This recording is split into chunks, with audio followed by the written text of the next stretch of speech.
today we are going to be reacting to a highly requested video that you guys have been sending to me since I went on vacation, and it is the false promises of black love part 1. Okay, now I've seen a couple people do their commentary on this video, but I still could not understand what the video was about, and honestly we're just gonna get straight into it. I'm going to give all my commentary throughout the video, and I know it's going to be a long one because I have a lot to say about this before even watching it, because I watched the first 30 seconds and I was already annoyed. So get your tea, get your snacks, get everything, and of course before we get into it, make sure you guys go watch my Mexico vlog. I just came back, okay? I just came back and y'all was begging me for it, and I spent so much time editing that shit. And thank you guys so much for all the well wishes that you guys sent me and my man or whatever. Like, he did a lot to surprise me with that vacation. All I knew was I was going to Mexico. I didn't know about going to all these places and going to see everything, so it would really mean a lot to me if you guys went to go see the vlog or whatever. I really appreciate all of the well wishes and the amazing messages. Like, I love you guys so very much.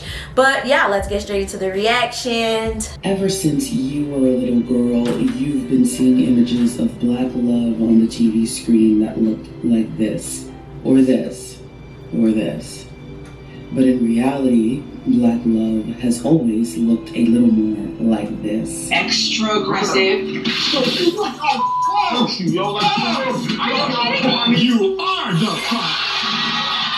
Investigators say after killing Kenyatta, O'Neill brutally murdered his 9-year-old daughter Ranivia and tried to stab to death his 8-year-old son, also named Ronnie, before setting him and the house on fire. In case you didn't know, sociologists that have studied the decline... I'm sorry, I'm gonna have to interject right here. This is the part that I watched that thoroughly annoyed me. Yes, this is true, but I do not like and I do not understand why this was not balanced. As someone who went to school for journalism, I do not like when people only offer one perspective of a story, right? Why did she only put men being aggressive here? There's plenty of stories out there of women doing the same thing, if not worse. And please, I know there's so many people out there that's gonna try to be like, oh, you should say woman and not woman. There's plenty of times where you... Listen, I'm from New Jersey. I was raised in Jersey. I was born in New York. There's times where it sounds like I'm saying a woman, but it's woman, and I listen, I know the fucking difference. Okay, I got a master's and a bachelor's. I know the fucking difference. Please do not negate the conversation here. It gets really fucking annoying, and I really hate black people when we're really talking about something serious that you guys cannot stay focused on the topic. We're talking about something serious here. Why could this not be balanced? Why were there not clips of women being violent towards men here? I don't like that. And I know more than likely, because I'm sure it's true, men are more violent, but it should have been both sides. And I know people are gonna be like, well, what caused the woman to be violent though? It does not matter, because it is 2021, and today I think we could all agree that everyone is at fault and everyone needs to take responsibility for their actions. Function of the black American family are for the most part in agreement. The model of exclusive black love, that is to say a culture where black people in America will only make themselves romantically available to other black people in America, is unsustainable. Specifically, black women's collective decision to make themselves exclusively available to black men is unsustainable. Why? Well, short answer, there aren't enough marriageable hetero black men to meet the demand of marriageable hetero black women. Most experts name mass incarceration as the leading cause, but whatever you think the issue is, the fact remains that the community has a shortage of gainfully employed black men who can support a family and are looking to marry a black woman. I'm sorry. As you guys may already know if you watch me, I'm of Haitian American descent. I grew up in a neighborhood full of Haitian Americans, other Haitians who are from Haiti. If you weren't Haitian in my neighborhood, you were Hispanic, okay? I grew up in Elizabeth, New Jersey, Jefferson Park to be exact, and everyone outside of that was black or some other type of ethnic group most of the time, but my neighborhood specifically was Haitian or you were of Hispanic heritage. So everyone around me that I dated most of my life was Haitian or Hispanic. Yes, Hispanic's not a race, but you guys understand. What I'm trying to get at is, I did not exclusively make myself available. That's just what I had around me, therefore that's what I dated. So I personally never knew that there's people out there that just be like, no, I only date black people. I know there's people out there that be like, oh, I only date white people, or I only date Hispanic people, because I know I encountered men that would be like, oh, I don't date black girls, I only date Hispanic women. And I'm like, okay, that's problematic. I would just move on, because it's just whatever. I'm not about to argue with your ignorant ass. I never thought that this was a thing. Strange. I feel like if you're going to make yourself available to anyone, it should be making yourself available to people who treat you right. It should be making yourself available to people who are good people. Not, oh, well, I'm just gonna make myself available to my own race. Let's just go back to the whole, the whole problematic, how she's saying it's problematic to just, have been growing up seeing all of the, images of black love on TV. Why the hell would that be an issue? Y'all wanna see people getting their ass beat? Y'all wanna see a whole bunch of baby boy on the fucking television? Because if anything, that's fucking problematic. I can't watch Boys in the Hood to save my life. It gives me legitimate anxiety, but that's probably also because I grew up actually seeing Boys in the Hood in real life. I don't see anything wrong with seeing black love portrayed as positive on TV. I guess it would probably give someone a falsehood of what black love is in real life, but at the same time, that's everything. What the fuck that gotta do with black people? If anything, people should just say love shouldn't be portrayed like that on TV or in media as a whole. If we're gonna play devil's advocate here, every woman in general is out here getting hurt in these streets because they're watching too much media, okay, too much TV, too much Disney. All of y'all favorite movies is Love and Basketball, for crying out loud. Y'all living in fairy tales. Y'all don't have a realistic ideology of what relationships are supposed to be. So you go out thinking that men are supposed to worship the ground you walk on, and realistically, when you're in a relationship, shit goes bad sometimes. You have arguments, but at the same time, it's not supposed to be toxic. And also there's unresolved childhood trauma. There's unresolved or undiagnosed mental health issues between both of you. So now there's all this explosiveness, and now everyone's like, oh well, men ain't shit, woman ain't shit. No, y'all both ain't shit because y'all refuse to see what's wrong with yourself. A lot of it isn't even an us thing. It's not even a men versus women or a black versus black, or black people shouldn't be out here reserving themselves for each other. A lot of it is just an internalized thing, and people should just be spending more time looking within themselves before they get into relationships. That's really the issue. But you know what? Let's just keep watching. By about several million, in fact, and this is causing a host of problems. In his book, The Racial Hierarchy, evolutionary psychologist C. Paul Grandison explains that when you have a sex ratio imbalance like the one that Black America has, specifically one that favors the men, the result is that the men become aggressively and deceptively hyper-competitive for short-term sexual relationships. They stop looking for love or marriage, and they're definitely not monogamous. Essentially, they try to build a harem for themselves. Because they have this power, they're able to set the terms of relationships, and naturally, they choose terms that are in their favor, ones that get them the most commitment from a woman while offering the least in return. This changes the behavior of the women looking for a committed partner, and they become much more sexually active earlier in the relationship in an effort to try to lock down a partner. Additionally, a woman may see a man who's already in a committed relationship and try to take that man for herself out of desperation. Grandison also goes on to say that these men who are spoiled with more options than they should have take a longer time to commit to their partners, express more dissatisfaction with their partners, are more likely to cheat on their partners, and more likely to abandon their partners. He says that he believes that there would be fewer divorces and fewer illegitimate children if the sex ratio imbalance wasn't so great, because, well, the men would be more loyal. And in part because of that imbalance, we now have a culture that permits, maybe even encourages, black men to use their status as marriageable, i.e. a black man with a job who isn't in jail, as leverage for as many sexual partners as he can get. And if you try to quote-unquote compete for these men, you'll likely find yourself locked into extended periods of situationships, entanglements, and sneaky links as friends with benefits, or worse, permanent placeholder girlfriends, commonly known as wifeys. In other words, true, yo. This is so fucking true. Honestly, I've come across so many men like this, y'all. I'm so sorry. If you are a woman right now and you are single and you are going through this shit, you are in a situation shit, you are in a problem where you cannot get out of this, okay? This whole part that she just said right now, get out. you have to say to yourself, I'm better than this. I don't need this. I will not accept this, and you have to bounce. These men know what they're doing. And ultimately, men will treat you the way you treat yourself. What you allow is what will continue. So if you do not pick up your shit and get gone, you're gonna be a girlfriend for 25 years. Do not allow yourself to get played like that. Like, yo, this is so true. I need to go read that book. I feel so bad for those of y'all that are still in the dating realm. I'm so happy that I found my man.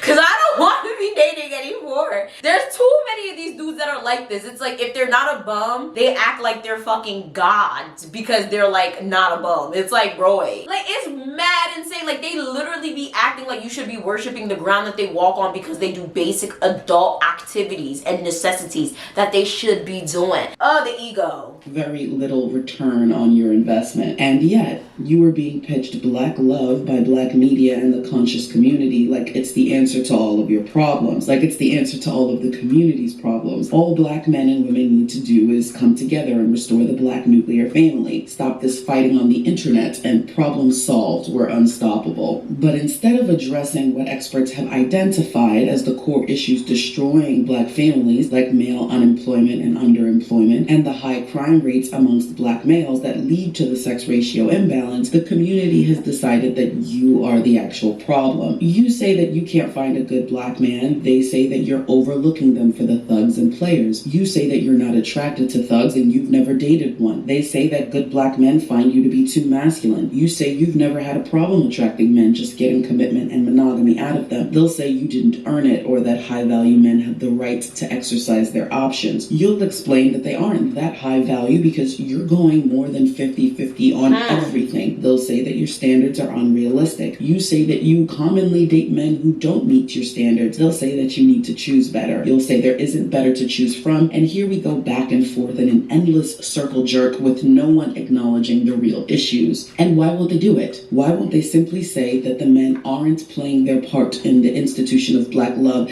as protectors and providers, and they're the ones who need to alter their behavior? Well, because admission of failure on their part would be giving you permission to leave them. And a society, however dysfunctional, can survive with very few men, but a society without enough women will crumble. So, as a community, we've decided that come hell or high water, we are going to keep these black women on the hook, waiting and praying and competing for that good black man who will come into their lives and build a family, despite all evidence that this will happen for very few of you. Don't get me wrong, there are some very good black men out there. Hell, there are some even great men out there who are black, and there are some dusty black women, but numbers don't lie. Here's the math. You already outnumber black men, and for a bunch of reasons, more than half of them will never marry anyone. Of those that remain, almost a quarter of them will marry women who are not black. Of the men left, 73% cannot financially support a household alone, and you will have to work. And due to the high rates of infidelity, domestic violence, and financial instability, 42% of these marriages will ultimately fail. Less than a quarter of you who get married will be in marriages where your husband earns more money than you. Less than 8% of those of you who get married to black men will have the luxury of not having to work at all. In fact, most high-earning black men remain bachelors or marry out of their race. So for all of you ladies with hypergamous, rich black girl fantasies, I hate to be the bearer of bad news. It's not likely going to happen, particularly for the more richly melanated sisters and the sisters with the West African body types and the sisters with previous children. Your odds are much worse. But hey, if you believe that you're going to be in that small minority, the 13% of black women overall who are in hypergamous black marriages, and the even smaller percent who have the luxury of being able to stay at home and raise their children, and you want to bet your future on that belief, go right ahead. I can't stop you, but understand that you are the one that's taking on all of the risk, because if you choose wrong and it doesn't work out and you are left with a couple of kids on your arm, you will be the ire of the community, the single mom, aka the woman who didn't choose better, aka the poster girl for everything that's wrong with the black community, and you would have decreased your chances of finding another suitable life partner by half. Ask yourself, why would you make such an important life decision knowing that the odds are stacked so tall against you?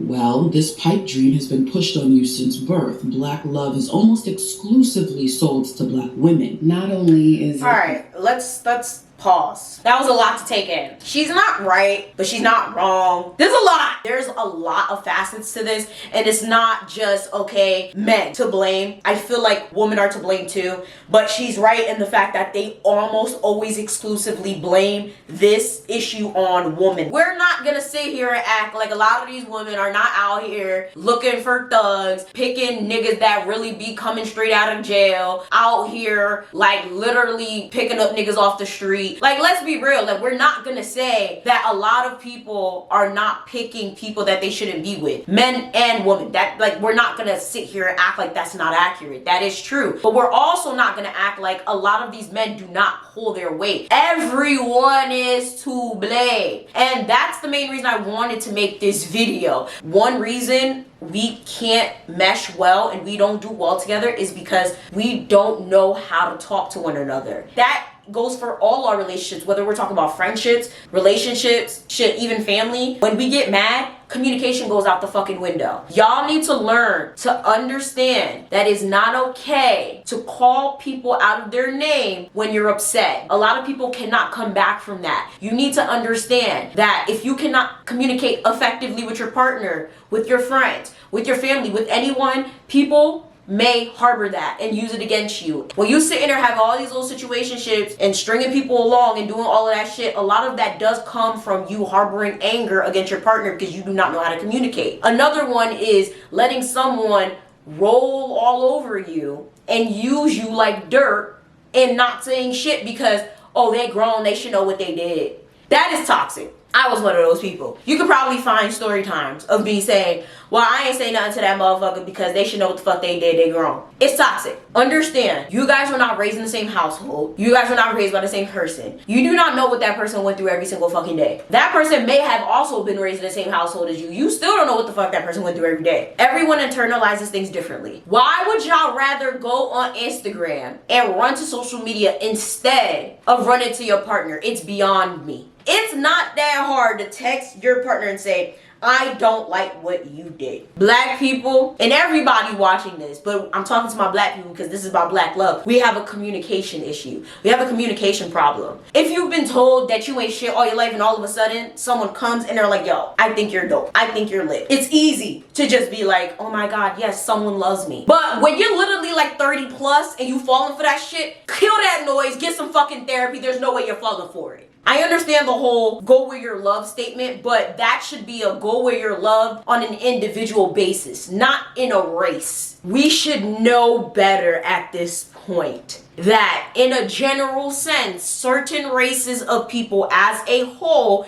should not be trusted. I'm not saying white people can't be trusted. I'm saying in general, we should not be blanket trusting people and be sitting there like, okay, black men did this to me, so all of them are wrong. Let me go to white men now. Thing that you're supposed to want more than anything else in the world, it's your duty to pursue it. A black woman who marries outside of her race is a bed wench, and the I hate that comes from both black men and other black women. Why from black men? Well, frankly, they don't like the sexual competition, and they never thought you could go anywhere else. Part of black men's power in this relationship dynamic is the belief that there's nowhere else for you to go. And for all of that talk about how you're going to start dating other men, your feet haven't moved an inch, so they've been calling your bluff. But when they see you, the educated, middle and upper class black women, their only real hope to restore this community, when they see you considering going elsewhere, that's when their feathers get a little ruffled. And other black women don't want to hear that you're looking at other races of men either, even though it's less marital competition for them, because misery loves company. Who's going to be there to share in the collective trauma bonding on the topic of unfaithful men, download dusties, abusers, and hypergamous dudes who believe that they're the prize? They don't want to be alone caping for a lost cause, and if they're going to throw their legacy and their future away for a fantasy, they need to know that other women are doing the same. Otherwise, the sacrifice will not have been worth it. It's funny though. I've never heard this type of idea before. I only have one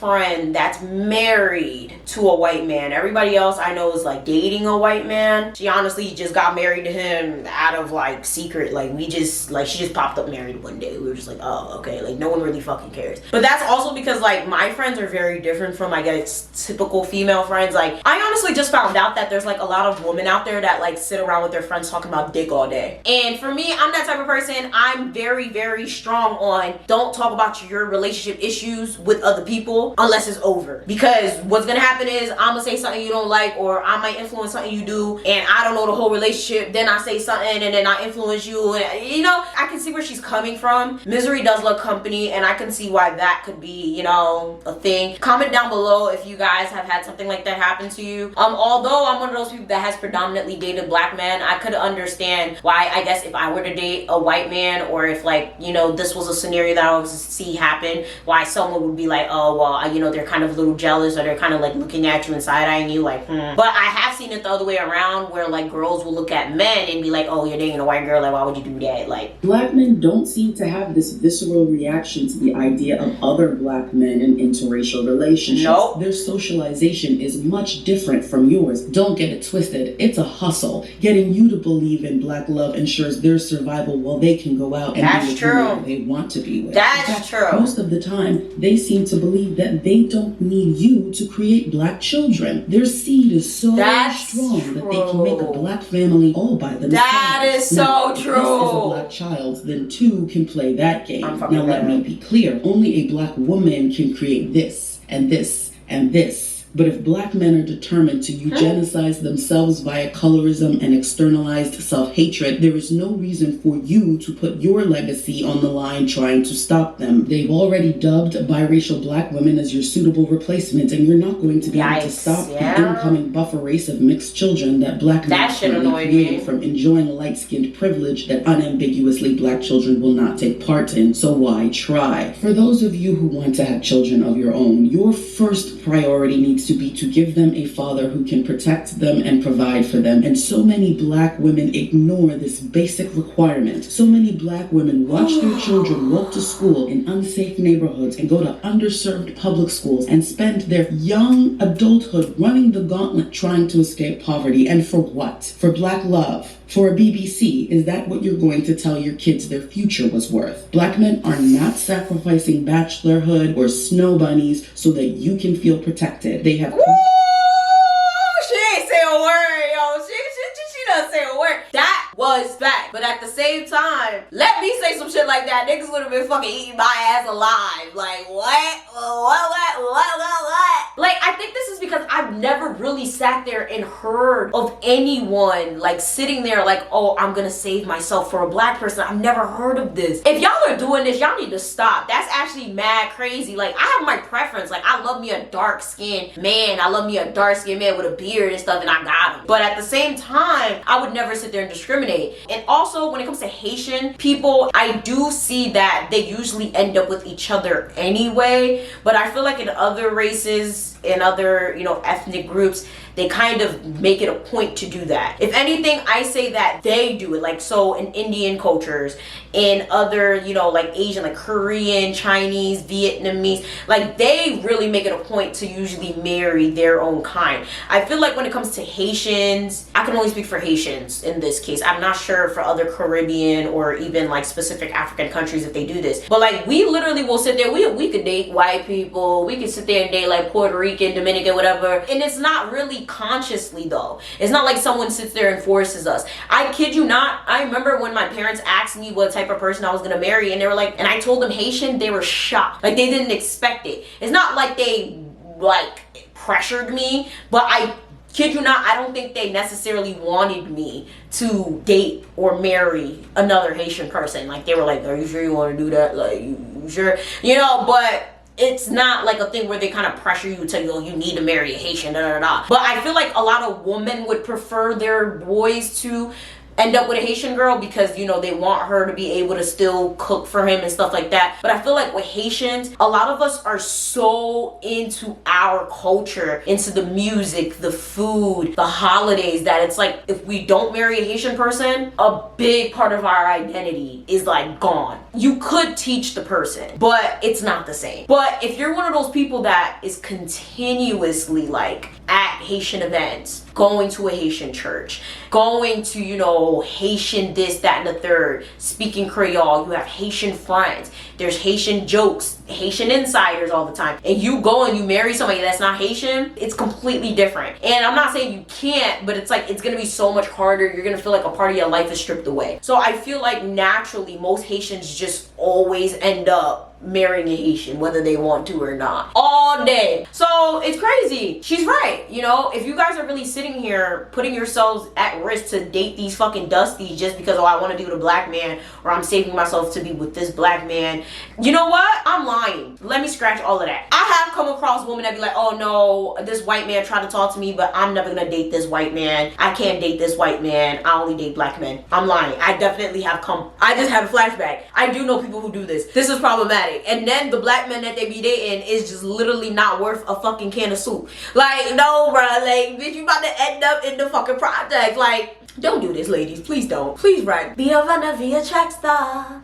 Unity fallacies, and they don't feel a duty to exclusively see you. They don't hold you as a preference among the women that they date. They don't feel like they owe you anything. No man shaming them and telling them that they don't like women who look like their mama is going to get them to change course. They don't see you like they see their mama. Didn't I say that in my video and people were jumping down my throat? If y'all didn't see my video, please go watch it. I'm going to link it down below. I called it Just Say You Hate Black Women. And I talked about how a lot of these men who disrespect black women all the damn time don't like black women because they don't like their mothers. And I literally touched on all of the reasons that a lot of people don't like black women, including black women. And I talked about black men and how all of this connects to the women they were raised by. And I've honestly said in a lot of other videos, like, you don't like your mom, you don't like where you come from, you don't like yourself, you don't like your skin, you don't like all of it. That's some true ass shit.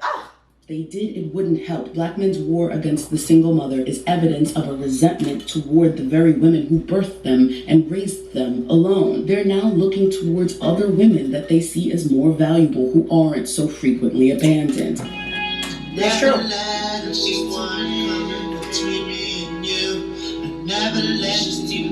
What the fuck is this? What's that?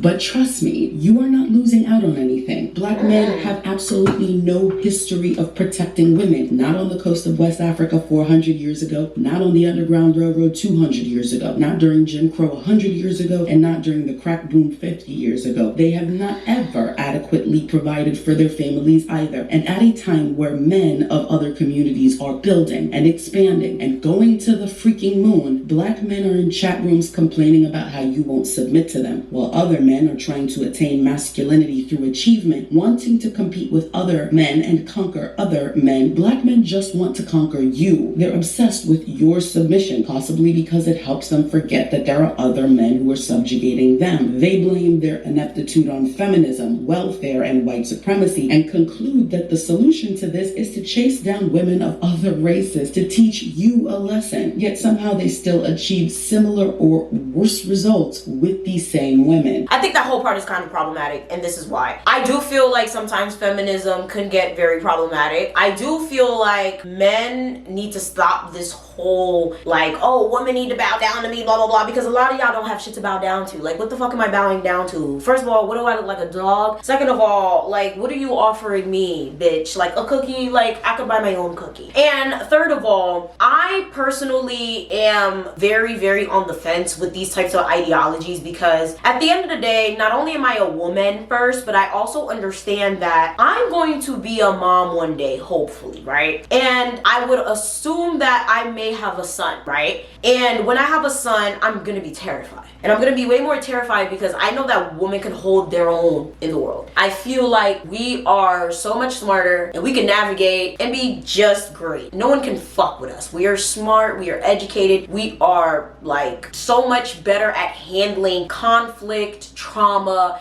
When it comes to men, they're not. I'm not gonna say that necessarily I would, you know, genuinely put my daughters in problems, but I'm saying, like, I feel like if I feel like women in general, whether black, white, pink, green, are better at handling the problems that they get into. Men, on the other hand, are not most of the time. I would hope when I have a son and he ends up in conflict, people actually care to see him as human. I feel like a lot of us, when we're talking about these topics, we demonize the fuck out of niggas. And I just be like, are we forgetting that these men are human at the end of the day? We never hear about a lot of black boys that go missing, their mental health, their issues or whatever, because a lot of people just genuinely don't care. A lot of black women that are now speaking out, that's great. But I think a lot of us forget that they're also human, they also have issues, and a lot of them are not bad. The truth is, there's a Eurocentric standard of beauty in this world, and your men have bought into it hook, line, and sinker. Beauty is not subjective. That's why we have the golden ratio, the Fibonacci equation. You can look at facial symmetry and see that beautiful people, you can map their facial structure, and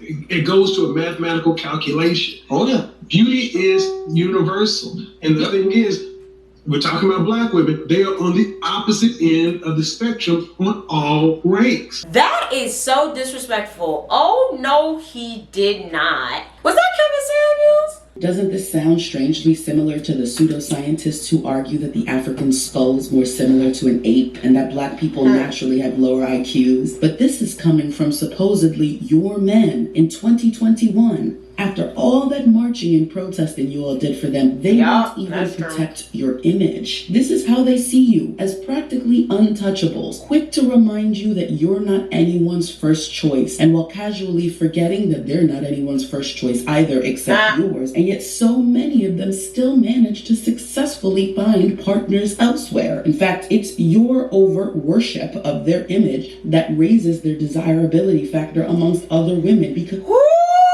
This video is a lot. I feel like it's making a lot of points, but I feel like it's just way too general. You're the one whose taste everyone else rips off. And nothing, not black men's gaslighting or colorism denying, not the pick-me's bullying or the pro-black rallying should cause you to forget that your men are the most disloyal men on the face of the earth. And they say that that's your fault. Maybe it is. The signs have been there for a long time. These men were never going to make a real effort toward building a strong black community. It's no secret. You know what building looks like from men because you can see men in other communities doing it. Building looks like sitting in the library until you get kicked out at closing time. It looks like 3 jobs and 100-hour work weeks. It looks like starting that business your senior year of college. It looks like sacrificing anything and everything for your family. It looks like what your mothers did for you, which is why Goldman Sachs saw you as the better community investment. And many of you are still unwilling to admit to yourself that your men will never do this for you. You're willing to let the cobwebs form in your womb, waiting for your black counterpart to show up because it's so difficult for many of you to accept, especially the well-off and educated sisters, that your black male counterpart does not exist. Because no one ever required that they be loyal to you, because you prioritized black love over all other things, over anything that was in your best interest. And the result is men who feel no incentive to prioritize you because your loyalty was a guaranteed outcome. In eliminating the price of your love to black men, you've eliminated all of its value as well. If you, as black women, had any concept of self-preservation, you would recognize that you are underappreciated and undervalued by your own men, and that their very public rejection of you diminishes your desirability in the eyes of others.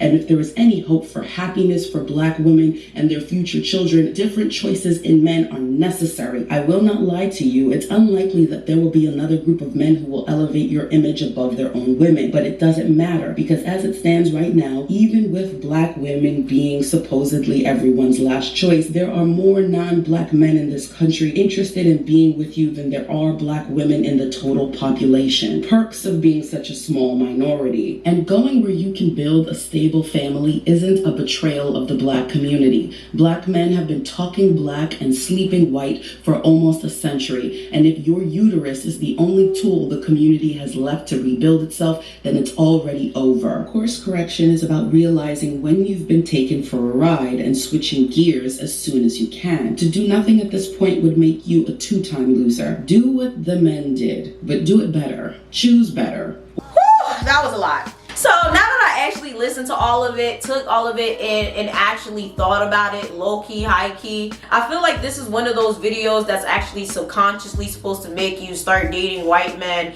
and, you know, take those cobwebs out of your uterus, as she says. I don't really like it, okay? That whole divestment situation is just annoying, in my opinion. She started off this video talking about how the media put this whole image in our head about black love, but then ended it with media images of black women and white men and how positive it looks. You can't demonize the media for putting an image in our head and then put another image in our head doing the same thing, because at the end of the day, I feel like people in general should go with people who make them feel good as a whole. It should not be about race whatsoever. I feel like this whole situation of, oh, date other races, date other men, blah blah blah, is problematic, and I feel like black women are trying to find a way out. Stop going out in the dating world with loads of insecurities, loads of toxicity, loads of I love my ex still, but I'm gonna try to date this man, date that man, date this girl, whatever the case is going on with you. Stop sitting here thinking that I can go date other races of men to combat the fact that I truly want a black man. Did that ever occur to you guys? White men won't save you either. Dear black woman, white men won't save you either. That's what I'm getting. It's actually very annoying that this is the message that we're pushing these days. I don't know if it's just common sense or the fact that I've been played so many times by different types of dudes that it's just like, it's not that hard to see that a lot of these white men are like pick-me's themselves. Do you see other races of people making videos like this? Do y'all not understand how silly and ridiculous this shit sounds? And the fact that nobody sees this as problematic is a problem in itself. All of us need to take a deep look within ourselves and stop getting into situations where we know we're not fucking ready. And stop going into relationships being naive. Life ain't a movie. And stay off of fucking social media. Life is not fucking Pinterest. I think that social media and the media in general has literally taken over and made us way too emotional. Understand that social media is just social media. That's it. With that being said, make sure you guys comment down below. Let me know what you think about this video. Let me know if you've seen that video before this. Because yeah, honestly, there was a lot of red flags in that video, even though I do feel like there's a lot of valid points. Thank you guys so much for watching. Make sure you guys like, share, subscribe, do all that. Thank you guys so much for all the well wishes about my Mexico vacation. We enjoyed it. Make sure you guys go check out that vlog as well. Make sure you guys join the email list, check out the merchandise, follow me on Instagram, and I'm gonna see y'all next time. Bye.